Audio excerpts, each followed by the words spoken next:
Yo yo yo yo, selamat datang di Freaks Channel. Kali ini gue ingin membahas tentang alur cerita game MMORPG terbesar di dunia saat ini yang berjudul World of Warcraft. Yap, World of Warcraft. Siapa yang tidak tahu tentang game yang satu ini? Mungkin buat kalian yang bukan penyuka game sekalipun, setidaknya pernah mendengar kata Warcraft, bukan? Ya, terlepas dari kalian tahu atau tidak tentang game yang satu ini, tapi World of Warcraft ini memiliki cerita dan universe yang sangat luas dan tentu saja sangat epik untuk diikuti. World of Warcraft merupakan game besutan Blizzard Entertainment yang rilis pertama kali pada tahun 2004 di Amerika. Sudah berlalu 16 tahun lamanya, namun game satu ini masih tetap eksis dan berdiri kukuh hingga saat ini. Merupakan sebuah pencapaian yang sangat luar biasa untuk sebuah game online MMORPG yang umumnya tidak dapat bertahan selama ini. Lalu jika dihitung hingga saat ini, World of Warcraft sendiri sudah memiliki 8 buah ekspansi cerita, dari mulai The Burning Crusade hingga yang baru rilis tanggal 23 November kemarin, ekspansi Shadowlands.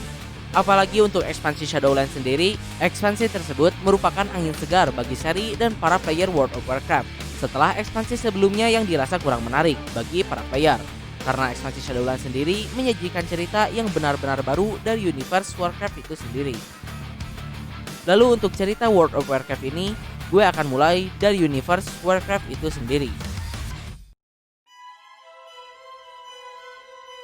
Oke, pertama setting dunia Warcraft Universe ini tercipta karena adanya sebuah ledakan dahsyat yang menghasilkan sebuah alam semesta yang disebut sebagai Great Dark Beyond yang memiliki banyak kehidupan di dalamnya. Ya, intinya macam teori Big Bang. Berikutnya, entitas tertinggi di dalam universe ini adalah Titan, sebuah makhluk kosmik raksasa yang terlahir dari asal alam semesta itu sendiri. Nah, kumpulan para Titan ini juga disebut sebagai Pantheon. Pantheon sendiri memiliki tujuan untuk mengeksplorasi setiap dunia yang ada di Great Dark dan membangun kehidupan di dalamnya sekaligus mencari para Titan lain. Hingga suatu ketika ditemukanlah suatu dimensi bernama Twisting Nether. Lebih jelasnya, jadi ada dua alam semesta di Warcraft Universe ini, yaitu Great Dark dan Twisting Nether. Twisting Nether merupakan tempat tinggal para ras jahat yang disebut sebagai Malefic. Akhirnya para Pantheon pun memilih pejuang terhebat mereka untuk memerangi para iblis dari Twisting Nether, yaitu sang Titan penjaga Sargeras. Beribu-ribu tahun, Sargeras terus membasmi para iblis dari Twisting Nether, hingga akhirnya Sargeras pun dihadapkan dengan dua ras terkuat dari Twisting Nether, yaitu Ras Eredar dan Nathrezim. Ras Eredar memiliki kekuatan menghasut yang sangat besar, bahkan Sargeras pun berhasil terkena hasutan jahat oleh Ras Eredar. Namun pada akhirnya Sargeras tetap dapat mengalahkan Ras Eredar. Saat Sargeras masih bingung dan depresi karena hasutan Ras Eredar, Sargeras diharuskan untuk melawan Ras Nathrezim yang sama-sama jago menghasut. Tapi Sargeras pun tetap dapat mengalahkan Ras Nathrezim.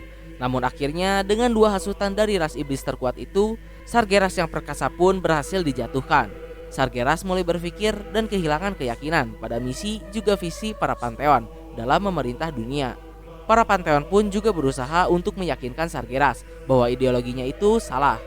Namun para Pantheon gagal meyakinkan Sargeras, dan Sargeras pun akhirnya keluar dari jajaran Pantheon. Lalu dengan hasutan tersebut, pikiran Sargeras juga telah dipenuhi dengan kebencian dan kemarahan. Wujudnya pun kemudian berubah menjadi perwujudan dari amarahnya, dan ia pun mendapat julukan Dark Titan Sargeras. Lalu berikutnya, Sargeras pun menghancurkan penjara ras iblis yang berhasil ia kalahkan, termasuk Ras Eredar dan Nathrezim. Di hadapan kemarahan sang Titan, para ras iblis pun menawarkan kesetiaan mereka untuk melayani Sargeras. Dan Sargeras pun memilih dua panglima perangnya dari Eredar, yaitu Kil'jaeden sang penghasut dan Archimonde sang pendendam. Kil'jaeden ditugaskan untuk mencari sekutu sebanyak-banyaknya, sedangkan Archimonde ditugaskan untuk memerangi siapa saja yang menghalangi Sargeras. Kil'jaeden dan Archimonde juga memiliki bawahan terkuatnya masing-masing. Kil'jaeden dengan kesatria terkuatnya Tisandrius, dan Archimonde dengan Manoroth yang kejam, pemimpin para Pit Lord, yang masing-masing dari mereka akan memiliki peran kunci dalam cerita. Akhirnya setelah siapnya pasukan Sargeras, ia pun menamai pasukannya sebagai The Burning Legion, yang bertujuan untuk membakar dan merubah dunia menjadi abu. Berikutnya, setelah kehilangan Sargeras, para Pantheon pun melanjutkan perjalanan mereka mencari dunia-dunia lain yang dapat mereka invasi dengan kedamaian. Dan akhirnya ditemukanlah dunia kecil bernama Azeroth. Namun ketika mereka akan menginvasi Azeroth, para Titan diharuskan untuk melawan para dewa asli dari Azeroth, atau dikenal sebagai The Old Gods, yang terdiri dari Olga Jesarj, Ketun, Yogg-Saron, dan Nezot, beserta 4 panglima perang mereka yang mewakili setiap elemen di Azeroth, yaitu Ragnaros the Fire Lord, Terrazen the Stone Mother, Al-Akir the Wind Lord, dan Neptulon the Tide Hunter.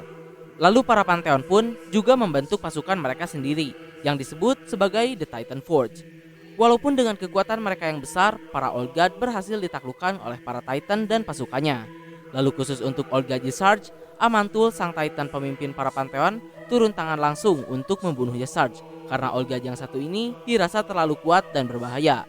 Nah, dan pada saat itulah Amantul dan para Pantheon lainnya menyadari bahwa para Olgad ini sudah tertanam terlalu dalam dengan Azeroth, sehingga membunuh mereka akan beresiko menghancurkan Azeroth. Akhirnya Olgad yang tersisa pun disegel di beberapa tempat di Azeroth. Lalu berikutnya, dengan kalahnya para Olgads ini, para Pantheon pun sukses membawa kedamaian dan keharmonisan di Azeroth. Para Pantheon juga menciptakan beberapa kehidupan baru di Azeroth, seperti ras Dwarf hingga para Giant yang ditugaskan untuk melindungi Azeroth. Dan terakhir, para Pantheon menciptakan danau dari luka Azeroth yang disebabkan karena dibunuhnya Olga Jesarj yang bernama Well of Eternity. Merupakan danau yang berisi kekuatan kehidupan tak terbatas sekaligus cikal bakal seluruh masalah yang akan terjadi di Warcraft Universe ini. Akhirnya setelah puas dengan Azeroth, Pantheon pun akan meninggalkan Azeroth dan melanjutkan perjalanan mereka kembali. Namun sebelum pergi, mereka juga memberikan berkah berupa kekuatan pada 5 naga terpilih dari ras Dragonflight yang akan disebut sebagai The Dragon Aspect. Mereka ditugaskan untuk menjaga dan mengawasi Azeroth. Pemimpin para Pantheon, Amantul, memberikan Bronze Dragon Nozdormu, The Timeless One, kekuatan untuk mengendalikan dan menjaga waktu juga takdir di Azeroth. Lalu Eonar, sang penjaga segala kehidupan, memberikan kekuatan pada 2 Dragon Aspect, yaitu Red Dragon Alexstrasza the Lifebinder dan Green Dragon Ysera the Dreamer. Alexstrasza mendapatkan kekuatan untuk menjaga segala kehidupan di Azeroth, sedangkan Ysera diberi kekuatan untuk menjaga alam Azeroth juga dunia mimpi yang disebut sebagai Emerald Dream. Berikutnya Norganon, sang ahli dari semua sihir, memberikan Blue Dragon Malygos the Spellweaver pengetahuan dan kekuatan sihir yang sangat besar. Malygos ditugaskan untuk menjaga kestabilan sihir di Azeroth. Dan yang terakhir, Khazgoroth, sang penempa dunia, memberikan Black Dragon Neltharion the Earthwarder kekuatan untuk mengatur Azeroth itu sendiri dan menjadi penguasa juga pelindung segala kehidupan di Azeroth, yang kemudian akan dikenal sebagai Deathwing the Destroyer. Dan setelah terbentuknya kelima Dragon Aspect, para Pantheon pun akhirnya meninggalkan Azeroth. Dan yap, mungkin sampai sini dulu. Untuk cerita selanjutnya akan diteruskan di part 2. Mohon maaf untuk kesalahan dan kekurangannya. Like, share, subscribe kalau suka, komen bila ada kritik dan saran. Terima kasih telah menonton. Ciao.